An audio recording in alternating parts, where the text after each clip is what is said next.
Welcome, ladies and gentlemen. Tonight you're in for a special treat. I am going to explain to you how the base station is routed and what each and every single pedal does.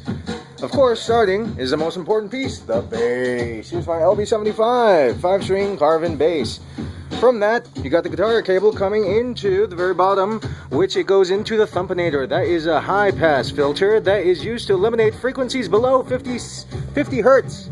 That is below the audible human spectrum. This pedal, not really a pedal, this device actually prevents damage to your speakers, as it eliminates all the stuff you can't hear really, and just damages your speakers below 50 hertz, those super subsonic frequencies that can pop your speakers. No longer, they are eliminated by that. That then goes routed into the Hartke bass attack pedal. This pedal has two outputs. It goes in here, one for the wet and one for the dry.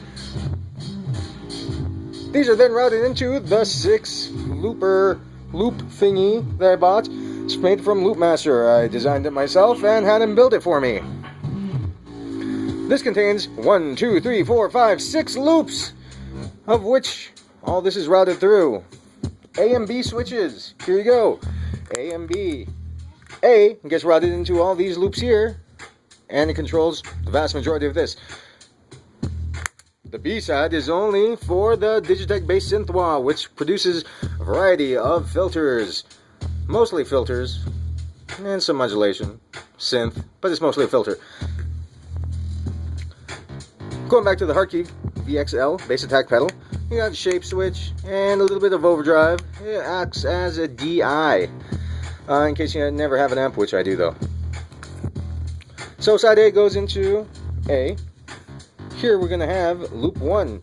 Loop 1 has the Boss SYB5, multitude of synths that you can create there.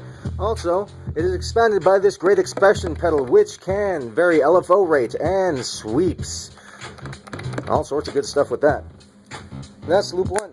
Loop 2, moving on, we have these two gated fuzz pedals. One is from Dev Yever, this Legend of Fuzz. It has a little cool little Legend of Zelda motif there. This is a clone of the Zvex Woolly Mammoth, but like hell I'm going to pay $400 for a gated fuzz pedal, so I got this clone. It's awesome. One of a kind. You'll never find it anywhere else. Next, loop number 2 has the Frazzzazzler by Dr. Scientist. Another gated fuzz pedal which produces a very, very overdriven fuzz. Also, the Aguilar Optimizer, which produces a whole octave down. Combined with either fuzz, either of these creates a huge sonic boom.